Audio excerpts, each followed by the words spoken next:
ఏ దేవి ఒడిలోన ఈరేడు లోకాలు ఆలు ఈలు అభ్యసించు.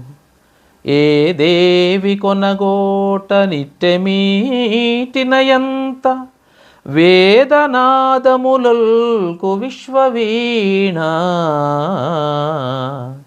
ఏ దేవి కనుబొమలింద్రచాపమ్ములై కరుణ సుధాధార కురియజూచు.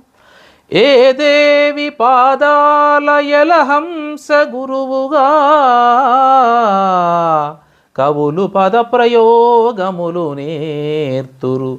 అట్టి వాగ్దేవి పాద శబ్దార్థ యుగ్మమలదు కొన్నట్టి పారాని చెలువమింత నా కవిత్వములో నిండి నవ్య జగతి ఆదరించెడి పద్యములందజేయు. ఇది గరికిపాటి వారి పద్యం.